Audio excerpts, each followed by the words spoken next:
All right, I thought I'd do something a little bit different, something I haven't done in a while, which is a real-time recording. So I'm going to record my games as well as my hunt for opponents. You can get a feel for how difficult that may be, even on a weekend. And in the meantime, I have adjusted the Oloro deck ever so slightly. Of course, in my last video, in my initial video for Oloro, I noted that I had mistakenly left Tezzeret the Seeker out of the list. That was an easy swap. I went ahead and just took Whir out and put Tezzeret into the deck. No problem there. The other change I made was I dropped I had the Worn Power Stone, and I believe I had a Pithing Needle, which was more of a hedge against the unknown, not knowing how well the deck would perform.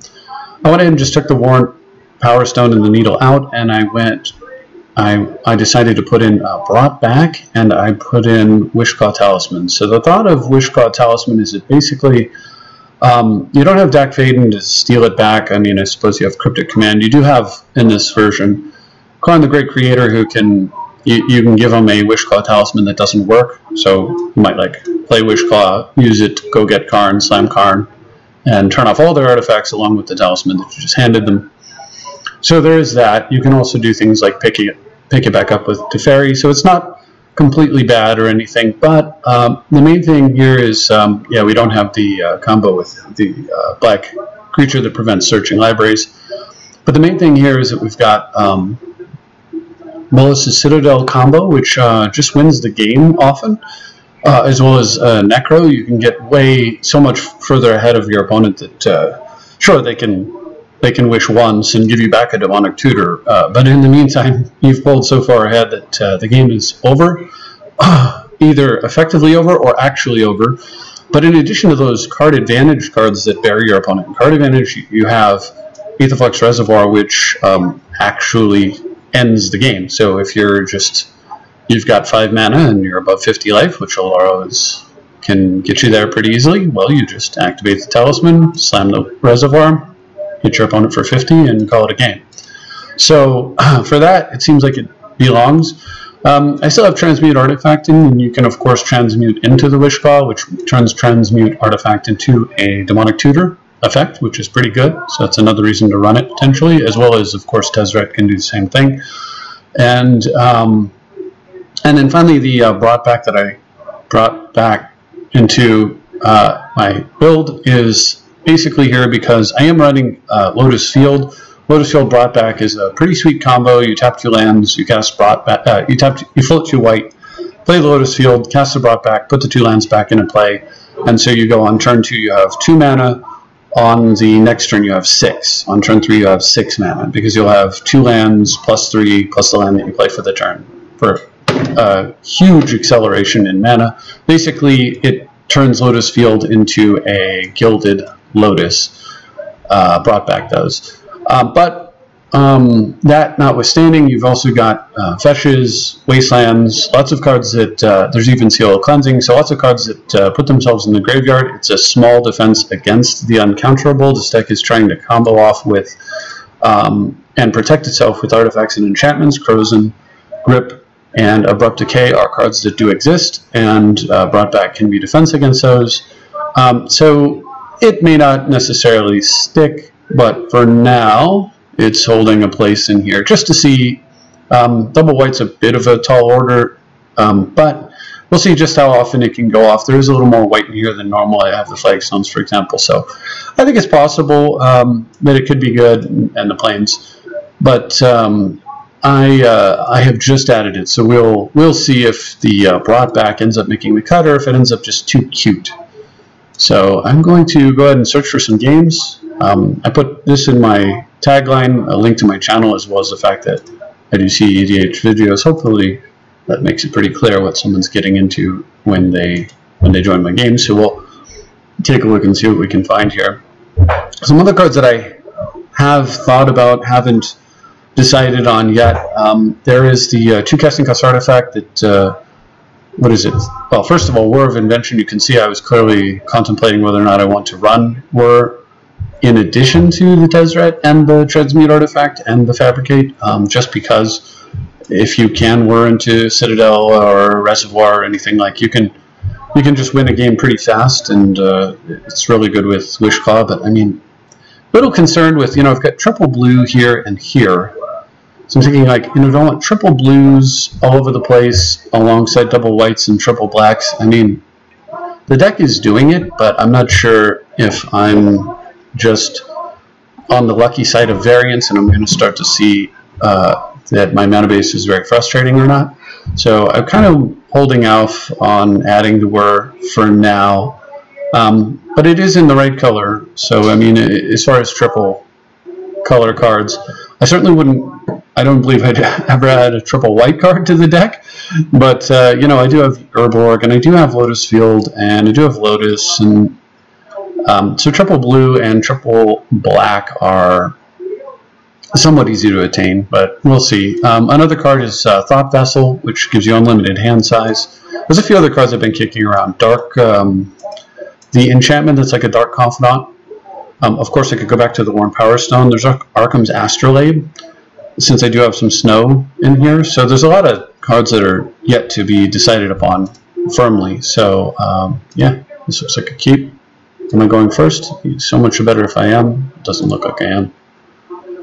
If I'm not going first, then I draw a Plains or a source of white. Then this is excellent. If I am going first, this was excellent. If I'm not going first, then I don't draw a white. It's not quite as good, but hey, there we go.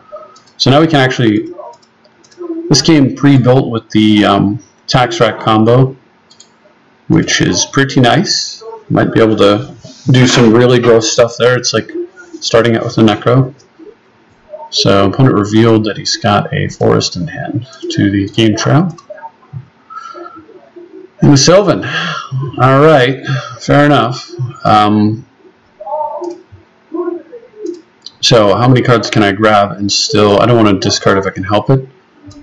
But what I'm thinking is that I'll probably go land, tutor, crypt, scroll rack. So I can probably dump, if I go to 9, 10 cards, play lands 9, 8, 7, yeah, I should be able to grab all. So we'll grab Island, Plains. Okay. Sylvan's a card I don't want to see, but on my opponent's side of the table, but it's also a card that I cannot stop, so we'll just keep on trucking here. Where is Mana Crypt? Alright, so this is slightly risky only because it opens up the door for my opponent to kill the scroll rack here. And if they do kill the scroll rack, it's like making me discard 5 cards, 6 cards after I tax. So that is a bit of a bummer. However, if my opponent's focused on the development plan, given they've got a Sylvan Library, it might be very tempting for them to shuffle their deck, so like play a Cultivate or something like that. And here's the other thing, they may not know what to target. Yeah, exactly. So there's a couple reasons why I had done that, and that was one of them. So I'm thinking about possibly just taking, so I'm certainly going to take the life here. The beautiful thing about Oloro is I'm under no pressure. It is literally a control game, solely a control game, right? So I may take, so the question here is, do I want to do something along the lines of play a land and vindicate that Sylvan Library before my opponent can get extra cards? Or do I want to just scroll rack and try to sort of go off with crazy, you know, with whatever it is that I'm going to pull into my hand, potentially disenchanting the Sylvan Library. And I actually kind of think that I like that a little bit better. I do think that I'm going to go ahead and put a snow-covered island into play. No, I might hold off because I'm going to hit land. So I'm going to hold off because I might want to, so I don't need any of these. The idea here is that I might hit a workshop or something. Yeah. Wow, are you kidding me? What a joke. Okay. That's okay. But holy smokes, I hit nothing? Okay. So if I play Tithe, I'll end up with 10 cards in hand, play lands 9, play an Imperial Seal, I guess. That is amazing. That is absolutely amazing. All right, well, I guess it is what it is there, but okay. So yeah, we'll Imperial Seal here. Really don't like discarding, but so it goes. Now, seriously, this is the next play here. So do I just grab myself a? I am gonna have to discard. I probably just want to get myself. I could just snag a Soul Ring. I can grab Humility and just pretty much shut off. You know what? I'm actually really tempted to grab Humility and shut off whatever nonsense my opponent's going to do and just protect myself, and then I've got Necro. I think that's an easy way to win the game. But the thing is, anything I grab, I'm probably going to find with the Scroll Rack. Like, down the road, eventually I'm just going to find whatever I need with Scroll Rack. So what I really want to do is just get mana. So actually what I think I should do is get Mox Diamond. And then I don't actually have to discard. So yeah, this works out fine. Oh, I'm sorry. For some reason I was thinking that was to hand. Okay, well, with that in mind, it almost didn't matter what I have gotten there. So yeah, I'm thinking that Shackles.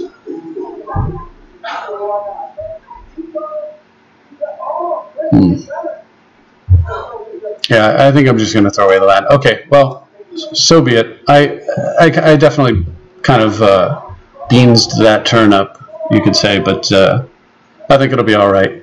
So I get Force of Will. It doesn't look like my opponent understands how to use Sylvan Library correctly. I noted that they didn't pay life on the last round, so this is the reason why I didn't prioritize removing it. Domri Raid. Domri Rade is going to let my opponent draw a little bit. I could force just because of the fact that I want to get extra cards. I did actually take myself off the tax here, so I do have to like sort of pay attention to that. It's a creature, reveal and put it in your hand. So the question is really like, do I care? I actually don't think I care. This is a little bit of card advantage for my opponent in a game where I can win the game pretty quickly.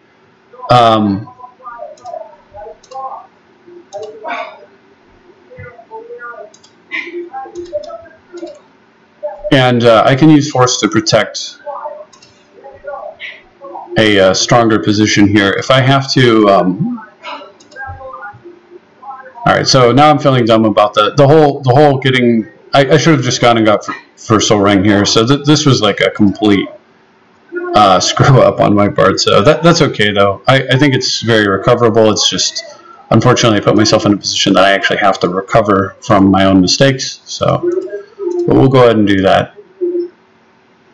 And yeah, I'll just Scroll Rack away the card that I actually tutored for because it was terrible. Terrible choice. Alright. Alright, so Narset will shut down the Sylvan eventually if I needed to. Although it would have to have a blocker in order to keep it around.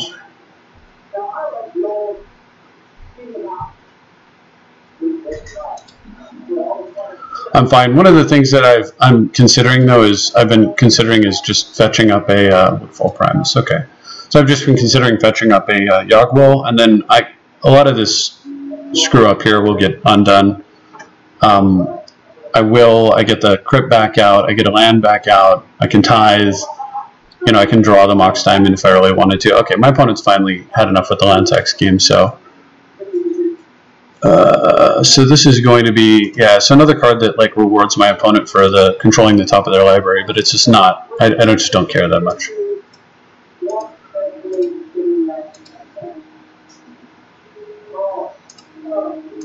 Because I could potentially go get Will and then Will into a bunch of mana and slam Humility, and then all that just kind of just becomes pretty irrelevant. Or I could clear the board with the tutor, so we'll grab the life. My opponent has yet to have actually done a single point of damage to me due to Oloro. So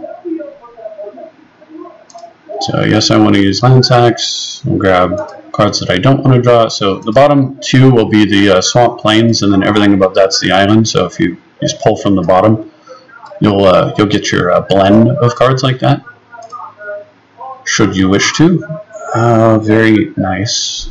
So I could, yeah, so I could play that, and it doesn't look like I'm going to need Necro at all, so I'm probably going to ditch that real soon here.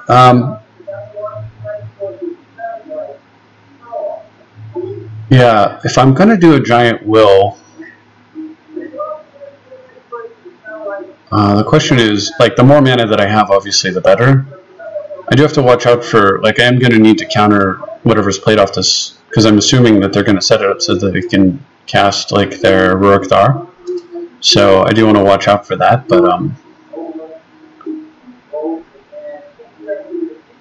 so the question is, do I want to run out the Dynamo right now? And I don't actually know the answer to that. I think what I'm going to do is I'm going to just take a giant rack here. We're going to get rid of these three. Probably the Forbid, the Mind Twist. It looks like, to be honest, I can dump everything except for the, okay. Opponent's just going to give up. Yeah, I mean, you're not going to beat 1, 2, 3, 4, 5, 6, 7, 8, 9. I'm going to draw 9 cards, so not the Force of Will, so let's look and see what we would have got. So 1, 2, 3, 4, 5, 6, 7, 8, 9. So not a great grip there. I would have had the Force of Will to go with the Factor Fiction, and I would have been able to dump a, looks like Soul Ring into Signet into Shackles or something along those lines, steal the Moldaya. Yeah, Soul Ring. No, it would have been Soul Ring, Shackles, yeah, land, Signet, activate, steal the Moldaya, Channeler, and then I would have been able to basically just Force a Will with the Factor Fiction. It would have taken me off of tax again, but I could have set my top card up to be either Necropotence or Mystical Tutor, so that I could then Mystical Tutor into the will that I was planning. So I think those are perfectly fine. Alright, well anyway, 1 scoops, so we don't get to see how that would have panned out, unfortunately. This is how many games go. But I mean, if your opponent's drawing 9 new cards every turn, and you cannot seem to even deal any damage whatsoever to them, then I don't blame you. Oloro is the nuts.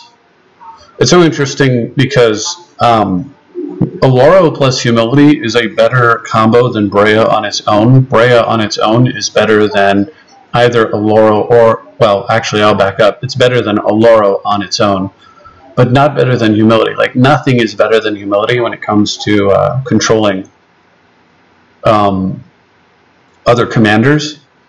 So, other creature-based commanders.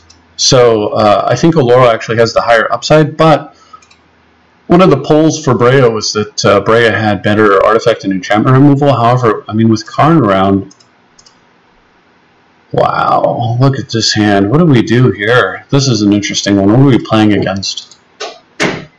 So something that might be a little bit slow. So I obviously can't do anything with the diamond. I can play first turn Vault, and then I need a second land, obviously. This hand is borderline. I can also Mox away the Lotus Field, so I think I will keep this.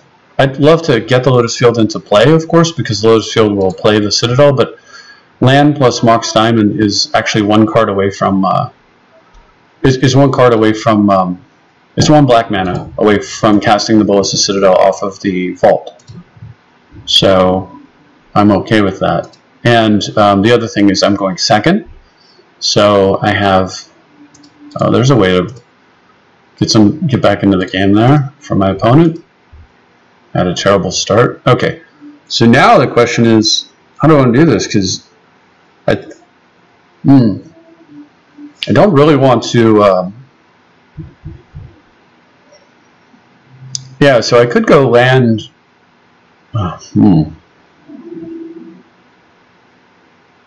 Well, Lotus Field slows me down a little bit here, I think. So maybe, I think what I do is I go Arid Mesa, cast the Mox Diamond, throw away the Lotus Field, and cast the Vault. And the reason I do it this way is because if my opponent like does have a Wasteland here and does like a Desperation like Wasteland, hopefully Mana Screw Me type play, they don't know it, but despite the fact that I have a bunch of mana, that would actually screw over my plan to get the Citadel down next turn. So by doing it this way, there's no Wasteland that they can do. I'm a little bit at risk of them doing something like land disenchant, and then I have to, you know, mana leak it if they target the Mox, which is what they will do.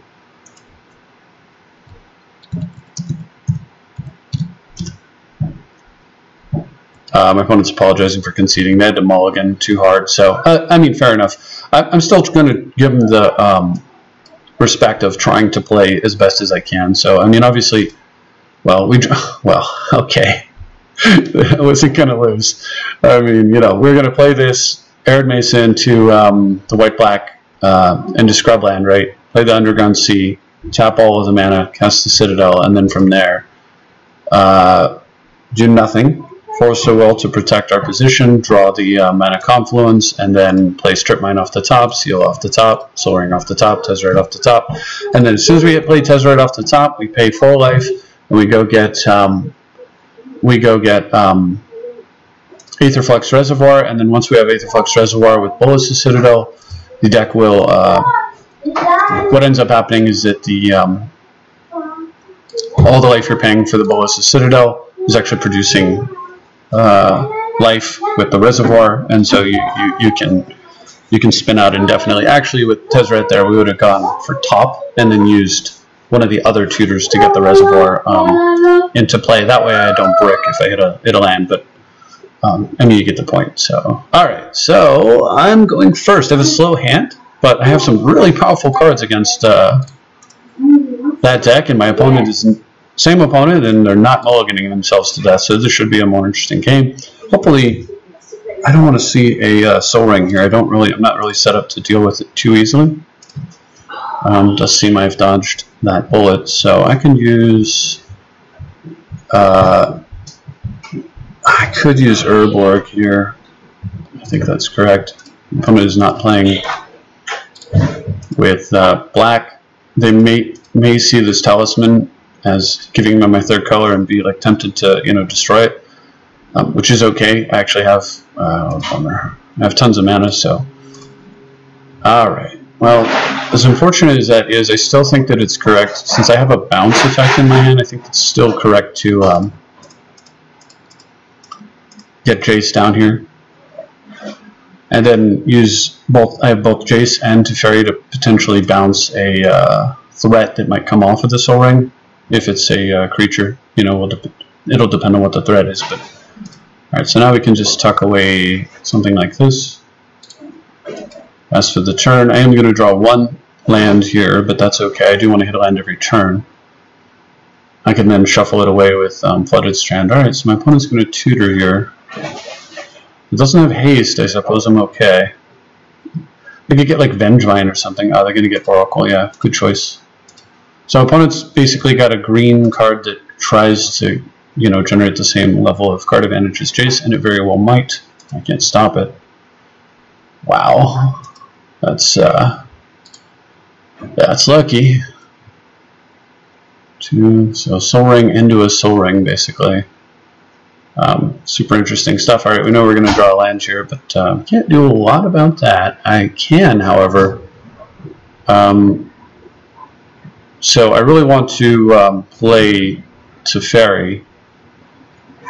I also want to bounce the Oracle. I'd like to do it with the Teferi. I want to clone the Soul Ring, and I kind of want to do it all under the protection of Counter Magic if I can help it. Don't know if I can help it though. So I think what I'll do is something along this lines. This looks like I don't have a follow-up play. Okay, my opponent's F6, so that changes how I judge what's going on here. So with that in mind, I am going to circle, and then we're going to shuffle away the crap. And I could, so I cannot sit on a counter. There's no way to do that. So I'm going to just do this. I'll shuffle that away. Get underground in case they do kill the I'm going to play this and cost my opponent 4 mana. Oh, very nice. But the timing's wrong. I slam that and they'll untap a land, and basically I'll have tapped down exactly 1 land and cost myself 2. So I'm not down for that. So we'll be done here. But anyway, the idea there is just that I cost my opponent 4 mana in order to get that thing back into play. So that buys me some time, and I don't really have to worry too much about what's what's going on over there, because my opponent can't interact with me and I can interact with them. I know they can interact with me at instant speed is what I mean. So I'm not super worried about what's going on there. All right, so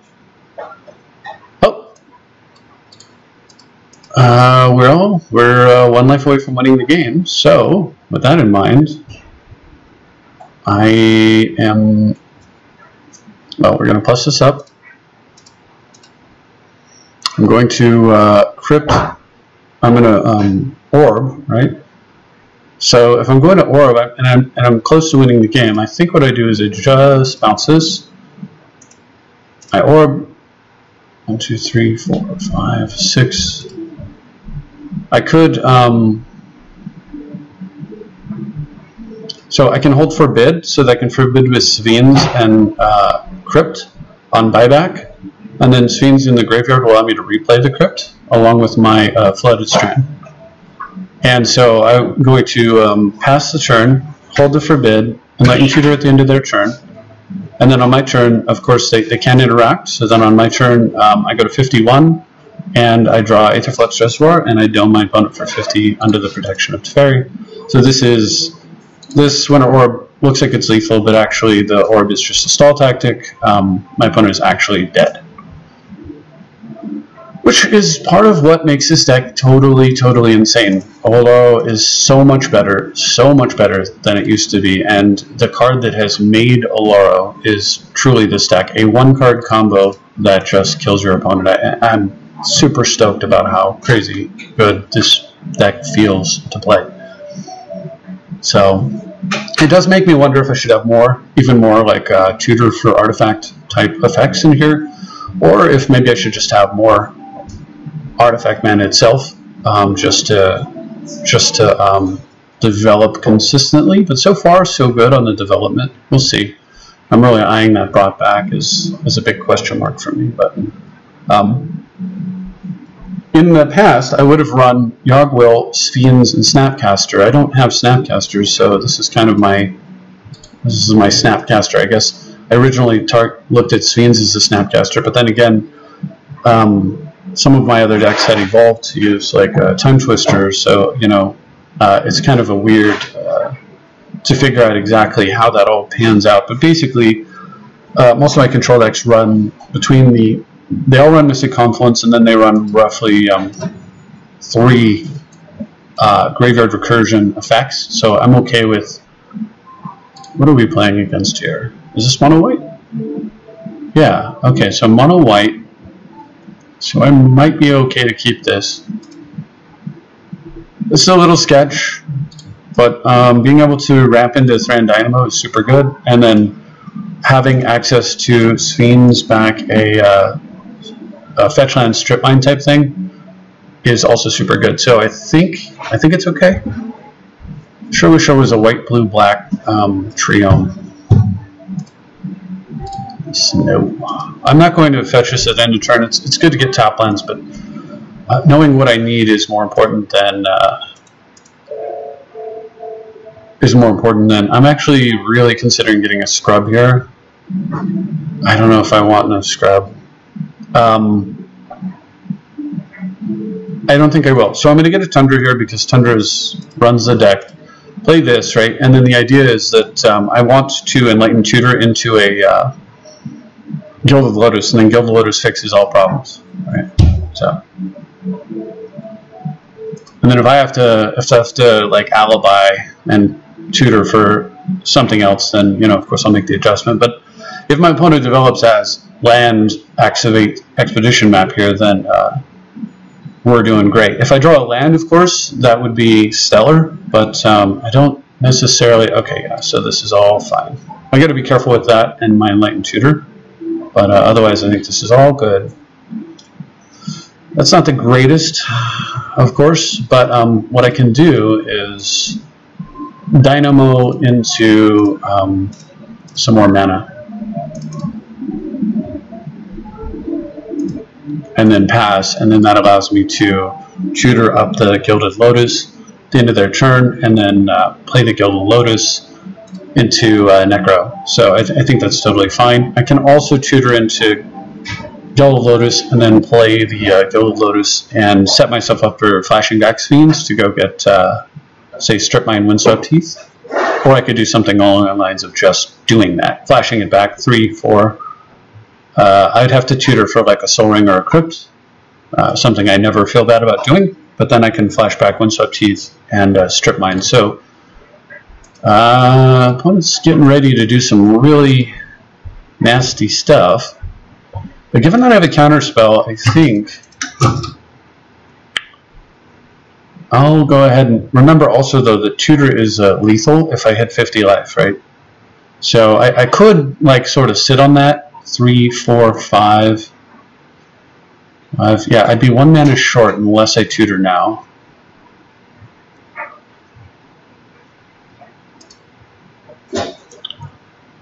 So there's so many ways that I can develop here. I am on the tutor now plan. I'm just not sure if I'm on the Lotus plan. So I do 3, 4, 5 for Lotus, strip mine my opponent just to stall a little bit. Thomas, why are you so obsessed with this? That sounds pretty good. 3, 4, 5. Putting the 2 lands into play. Did they come to play tapped? I can't remember. You do not, but I still could set my opponent back 2 mana. Yeah, this is complete like what feels right to you. I think getting Go Lotus is the cleanest play here, I guess you could say. So we'll run that out. I will go ahead and just slam Necro, and then I'm going to stall with the Strip Mine. So we'll kill the. I can't know much about Inventor's Fair, but I'll go ahead and just kill it anyway. Now Necro means that I'm a little ways off from lethal with the Aetherflux Reservoir, but remember, once you get the reservoir in play, okay, there we go. Once you get the reservoir in play, it actually charges up your life total as well, so it doesn't matter that much. The Transmute here is really nice with the Grim Monolith. I've got Fabricate as well, so there's a world where I can either just play the Citadel next turn and go off. I mean, at this point we have an abundance of riches, so opponent's doing some cool stuff. I assume they'll exile the Fiends, yeah, that's fine. Not exactly something I was anticipating, but not exactly a problem either. Okay, so they're interacting with me. That's the first interactive card they've played. And I've only interacted with them ever so slightly with the Strip Mine, so touche, but yeah, I just need to think this out. I'm pretty sure that this is lethal or near lethal. This might actually be lethal now, so I can Mind Twist for 0, which gives me 2 life. So I can 3, 4 for the Reservoir. I can sack the Grim in order to go get, what do I want to get at this point? I have Lotus and Dynamo. I have that. I suppose I could get a Crucible, but I don't think I want that. Oh, I can go get Sensei's Divining Top. Okay. Yeah, that's pretty good. So I do boluses. I'm short on mana for the I think I just do boluses and Reservoir, and if I do it this way, no, it's not going to work. Alright, maybe playing this was a little bit hasty, but I think this will be fine. So I'll just run out boluses. I can use Necro to move cards out of the way. Yeah, I think I just win here. We just kind of go off. So we'll go ahead and just play this, hold control, So in case the card underneath is an instant, which I could respond to with the Citadel. Probably shouldn't have played the flagstones. That was a definitely not thinking the turn through correctly type of mistake. So yeah, I just get Sensei's Divining Top, like on the Great Creator. Play the top. I think I'm 1 mana short from. The problem is having the reservoir in my hand. It's pretty pretty frustrating. But I think I don't need to really play the top here because I can just necro the cards out of the way and save myself a mana. I'm really just looking for a mana. I think my opponent's going to concede. Yeah, there we go. So we just move this card out of the way. We start moving cards out of the way. I think I just don't cast mode or any of that. The idea here is that I just need to find mana sources. So how long before I get some mana? Okay, there. Imperial Seal goes and gets Crypt. I play Crypt, cast the Reservoir, and then from there... we, cast the Azoria Signet for 2 life, and at that point I've already cast, what did I cast? Factor Fiction, plus Citadel, plus Karn, plus I will have cast the Reservoir, plus the Crypt, plus the Imperial Seal, so like, just casting the Azoria Signet there, so you have to kind of like, walk through what was going to happen. I was going to pay life and just settle these cards aside, drop down to 20-something, find the Imperial Seal, pay more life to play at 3 as a matter of fact, get the Crypt, play the Reservoir, and then start paying more life, 2 more, find myself a Signet, cast it, and then suddenly gain like 9, and then from there we just keep going. We just continue to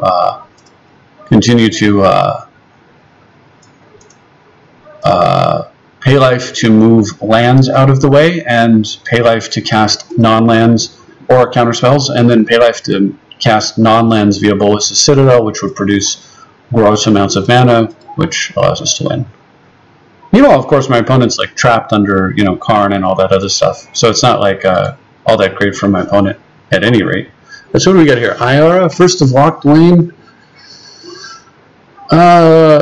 So a little bit of life loss, sacrifice another black creature to draw a card. So that's the part that's relevant. And is it Snow? No, it's an Elf Noble. I wonder if Noble Hierarch is actually Noble. Let's find out. It's a human druid. But the but this thing is an elf. No, I didn't even know Noble was a creature type, so that's why I was curious. But yeah, that seems a little bit odd. All right, opponents playing first. And a mulligan. So we're already way ahead. The fact that they're playing that commander puts us ahead. The fact that we're playing this commander puts us ahead. But that's interesting. So I can mystical. So my opponent mulliganed, right? So I can actually mystical tutor here for, I could go for disruption in the form of, I think I'll go ahead and just pay the life here and pass. So I could go for disruption in the form of like tutoring up a Mind Twist, play a land, and then take 3 cards out of my opponent's hand. If they make a play here, that's probably correct. Yeah, especially that play. So, because it drops him down to just 1 card in hand. And then it should be really hard for me to lose if my opponent only has a single card. The other option here is, I mean, of course, if they have like Necro or something, the other option is to go get additional mana from me and just count on my deck winning the game. But I think that, and of course I could get a counterspell, but I think that given that my opponent's mulliganed, I just need to help them out with that mulligan, make it a little bit more painful for them. I think that's actually correct. So I don't want to subject my only white source to the possibility of, actually I guess Polluted Delta can get white also, so I'll go ahead and get a Tundra. Scratch that. Alright, so we'll throw this at them. Technically I could have actually gotten all their cards if I would have gone first turn, like Copy Artifact on my Crypt. Underworld Dreams. Interesting. Wait, no, that's not Underworld Dreams. What is that? Underworld Connections? Oh yeah, so card drawing. So hopefully the last card isn't Necro. Okay. That's really the main thing. And then, of course, this will allow him to sack that guy and start drawing extra cards here. But the idea is just to buy the time and let the deck do what it needs to do to win.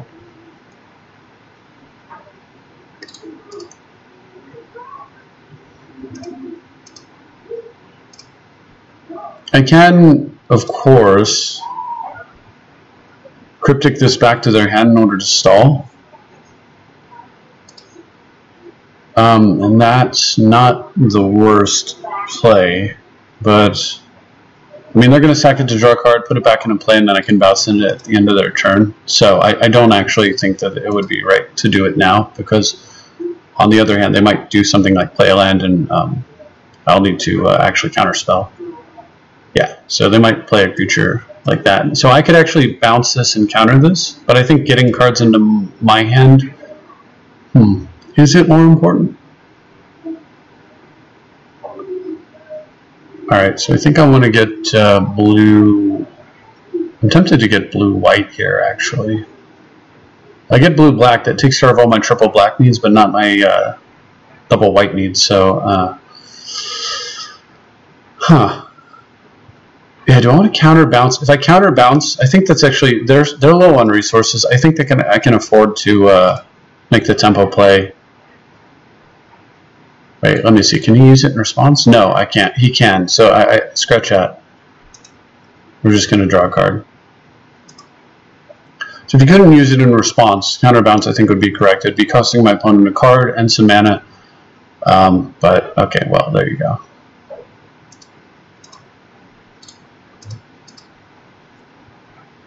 Alright, so now we've got Ballista Citadel. So, for the most part, it's all moot. So can I play Citadel this turn? So if I tutor for Citadel and I transmute, I don't have enough mana yet. Alright, so we'll wait a moment on that. In the preordain.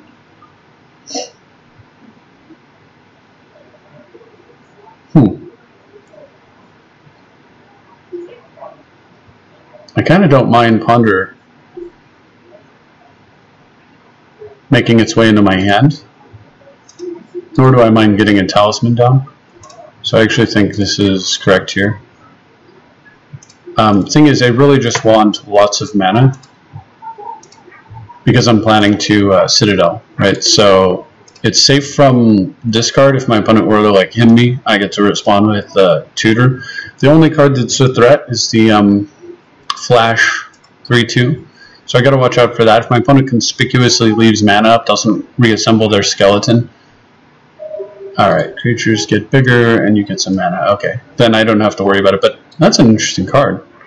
Anyway, if my opponent just left mana up, I would assume they had the Flash creature, in which case this play is still correct because then I have tons of mana to work with, a Ponder, and I also have my big guy. I can just play my big guy, stop taking damage, start drawing extra cards off of it, theoretically. So the question is, do I want to draw the Ponder first? And I don't think that's actually necessary. But if I allow myself to draw the Ponder, nah, it doesn't make any sense. Oh, I'm a black mana short, right? Oh yeah, I am a black mana short this turn, but I can transmute into it. So still going to do that. 1, 2, yeah, I can transmute into it with double blow. So we'll play that. This thing is going to get sacked, and then I'll have the ability to replay it for something else later. We need to tap it for blue. Ouch. I need to tap it. You know what? I need colorless, and I don't need to hurt myself, so we'll leave. So that's going to be 5. Yeah, we're going to leave.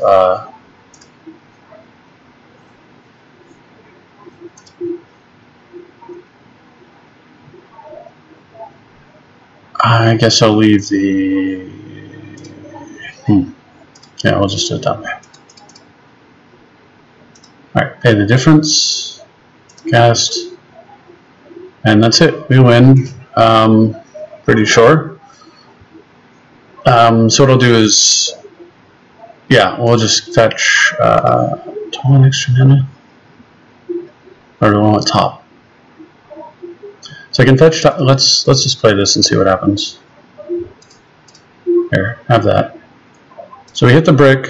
So now it's just, do we want to fetch Bolas? I think we want to fetch Sensei's Divining Top. Is it a brick? No, actually that lets me put whatever I want on top, cast it, and win the game. Yeah, let's do that. So we're going to put Vampiric on top.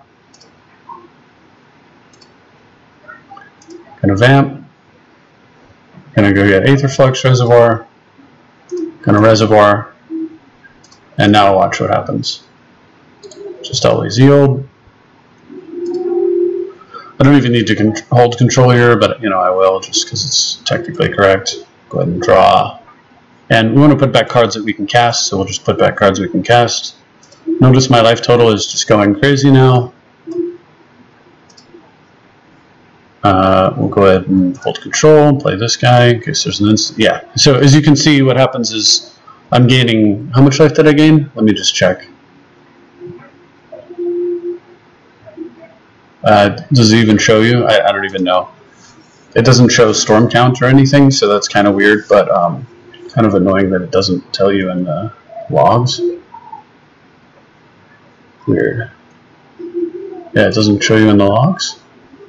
Well, doesn't matter, as you can see. I mean, I had Tezzeret to go get us Sensei's Divining Top there, but this combination is just not beatable unless you brick, and with Tezzeret I wasn't going to brick, and of course with Teachings I wouldn't brick either, because I could Teachings into Enlightened Tutor, and then Enlightened Tutor using my Signet mana, or my, excuse me, my Arcane Signet mana, to go get Sensei's Divining Top, and then Sensei's Divining Top produces draw the whole deck and endless life. But more importantly, you don't need to bother with all that junk because you just reservoir your opponent and dumb them out of the game. So you can probably kill, I don't know how many, what is that, 73 factorial life, minus like 3 because you'd have to tutor it all up, but like 70 factorial life is what you're gaining if that was the first spell you were casting this turn. And then that number is, I don't even want to Google that. It's probably huge. That's divided by 50 is the amount of times that you could kill an opponent. I think that should be bigger than the number of Magic players who have ever existed. So if you want to find out, I guess 70 factorial. I wonder if we can figure it out this way. Wow, somebody's actually asked the question. That's hilarious. Man, every question's ever been asked. So,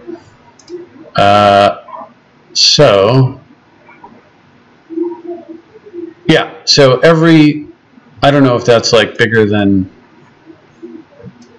that might be more than the number of Magic players that could ever exist in the history from the beginning of the universe to the end, or something along those lines. But it's a pretty good number, and that's how many people you, even divided by 50, that's how many people you could kill with that combo. So I usually get the question, is this deck good for multiplayer? I usually say no, but I suspect that this one is, because you have Winter Orb, Moat, Humility, all very good at winning in multiplayer. Karn, which also hoses multiplayer, so these 4 cards here, and then you have a combo that will kill everybody at the table. You can even do stuff like put the reservoir out, and if you're at above 50, you just don't attack anybody, and as long as they don't mess with you, you don't shoot them, at least until you get 200 life, and then you or 151 life, and then you blast everybody. But you can put it out there as a kind of snake trap, like you can sit there with your reservoir and your above 50 life and be like, well, if you attack me, I'll kill you before you deal the damage. So you get huge political bargaining power with the reservoir. It basically makes you a kingmaker in some cases, and in other cases it makes you unstoppable. So could you play this in multiplayer? I suspect yes. You also have, don't forget, Time Reveler, which in multiplayer would allow you to spin through your combo uncontested, unmolested, right? So, and of course, Narset's a massive hose to table type of card. I mean, there's just so many cards that would work very well, I think.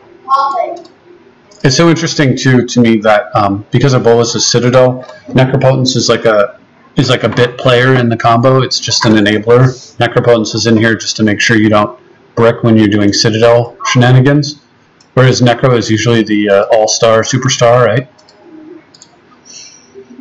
5/5s, dragons, opponent's going to need a lot of mana, so either they're going to be ritualing that bad boy out, or they're going to be totally hosed by Karn, is what I'm guessing. We're going to shoot for the second one.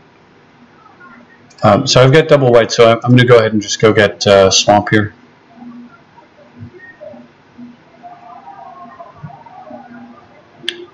The best swamp in all of Magic. The blue one. Alright, and just run this out.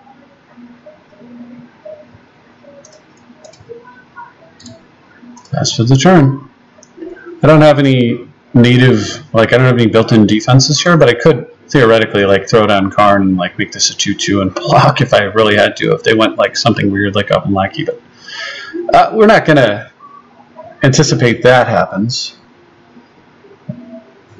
Excuse me. So let's see what's up. No? You don't want anything to do with this? Alright, well, opponent's scoops, so I don't blame him. Control deck with 5 mana on turn 2 is hard to deal with. I don't know what happened to the draw a card button, but it just, well, it doesn't work sometimes. I guess when your opponent DCs. Alright, let's see what else we can get here. I don't know. It's annoying because like I get people saying I cherry pick my games. I really don't try to. I try to pick out the games that are interesting, and as you can see, many games are not interesting. They're just this kind of thing. Alright, going first, I think I'm okay with this. Joyra is a real problematic creature, but I do have Teferi, and I've got a lot of mana. You know, turn 3 Gilded Lotus is solid, and then I get to follow that up by workshopping away some of my lands. I think that's pretty good, or Lotus Fielding away some of my lands. I think that's pretty good. Like my shop once it's not useful. Okay. This isn't... Okay, a little bit better. I actually want to go get the tapped land here. I do have to be careful about what I do. I don't know that I want to necessarily run a Lotus into this double blue that's open. I'm thinking about getting scrubland here. I need to put Temple and I need another plains in this deck. I need to put the black-white land in here probably. So obviously the upside of like slamming Lotus here is huge, but I could also slam Teferi. If my opponent has a counterspell, it's no good.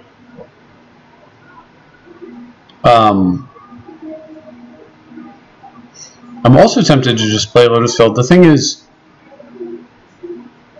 yeah, if I play Teferi, obviously like that's the best scenario for me, but there's some real risk here if I make that play, and I'm not sure that I don't think I need to accept that risk. I can just make plays here for a little while. I've got end of turn teachings next turn.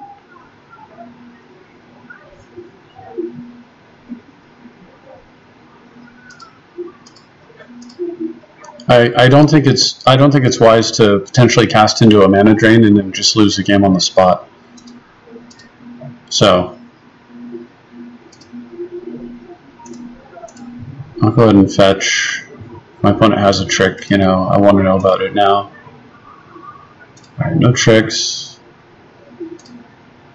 And the thing is, my opponent kind of wants to play, they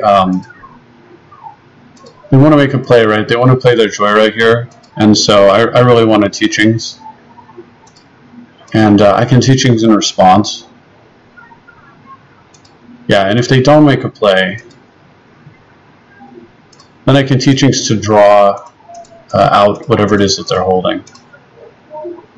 This is not that great if they have like double counter, but okay, excellent. So with that in mind, we're definitely getting a mana drain. I'm gonna make this situation a lot worse for my opponent. Okay, so they're worried about black mana. Of course they should be. About preventing them from searching. Alright, so they didn't actually get, so they don't actually have 3 blue. So they may not be able to double counter here, which is really good. I want to clear my attack step. I don't want to float mana off of a counter war here. I can run out Signet to Fairy. Let's clear the attack step. So I can shop into, if I go Signet into Teferi, I have 1 floating, 2, 3, 4, 5. Yeah, I like that. So we'll do it this way.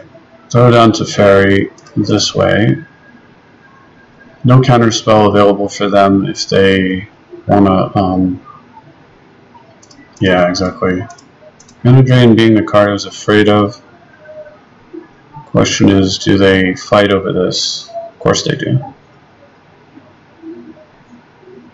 Okay, so they are playing with enough counter magic to punish me. So bad news. However, I have a decent follow-up. So if they play Joyra, right? I got to play the Lotus, Will, Teferi land. I think it's okay. I'm hoping it's okay. I mean, I don't know. Maybe I should have just done nothing there, but like 3 blue, it's hard to deduce whether or not that's actually a counter spell or not. So it's the fact that they get free mana here means that they're going to get Joyra into card drawing off of like a Soul Ring or something. It's kind of unfortunate, massively unfortunate. Mystic Forge. Okay, okay, this isn't too bad for me necessarily. Okay, so if they don't get a hit, hopefully they don't get a hit, yeah, and then we can just bounce it with the Teferi. Get back in this game, ideally. That's really nice too. Definitely going to do this.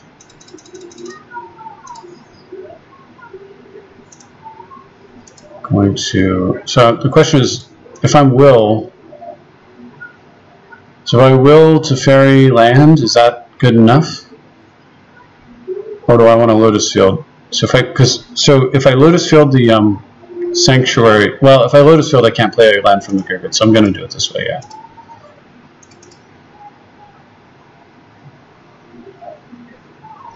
We'll play the land first, and then play the Teferi. And then we'll go ahead and run a lot of hits for this, but I think it's safe. So we'll go ahead and bounce this guy. Get some tempo back. There we go. Now we know what we want to get with this, which is black-white. And then from there, I just win the game next turn. So all this positioning for control, completely irrelevant. If Teferi lives, no matter what my opponent does, if they don't kill me or deal damage to me and Teferi lives, then they cannot do anything about my follow-up. And I will be gaining 2 life, going to 52, minus 1 is 51, and then my opponent goes to 0. So, yep, do your thing. You can do whatever you like. Matter of fact, I don't even have to sacrifice that, but I will. I'll be mana efficient. Alright, and then we just go get scrub, and my opponent dies. This deck is, it feels busted as all anything. And that's it. Take 50 and die.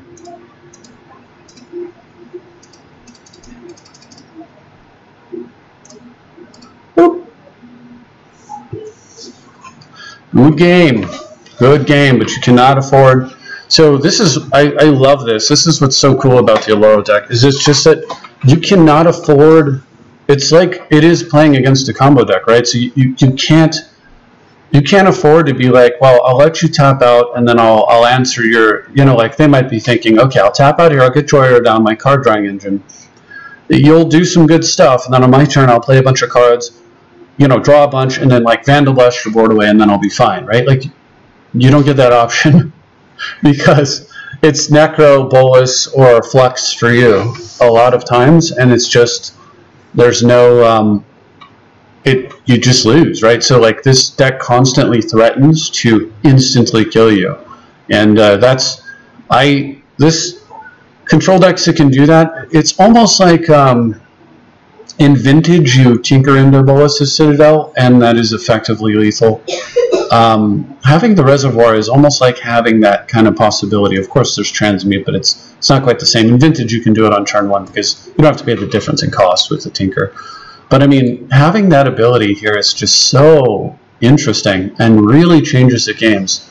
In the past, I always felt that Zur was a better deck than Oloro because Zur has the ability to just attack and go get Necropotence, and of course it can put half of its combo into play, which is Helm of Obedience and the enchantment Rest in Peace. And you can attack and get the Rest in Peace into play, but with Oloro, you have better defenses, no need whatsoever to worry about, like in Zur you have to protect Zur long enough to attack. Don't care here, in fact I can host creatures even harder, and it's a one-card combo. Like I don't even need, I just do nothing, do nothing, do nothing, and then you die with a single card. I am stoked. This is a control deck for the ages, I think. Or maybe it's a control deck for the ageless. Anyway, that's all I've got. Thank you very much for watching. I hope you enjoyed this, a little bit of live action here. And if you like that sort of thing, you can let me know and in the comments, and I will potentially be doing more of that. So until next time, thank you very much for watching, and I'll see you next time.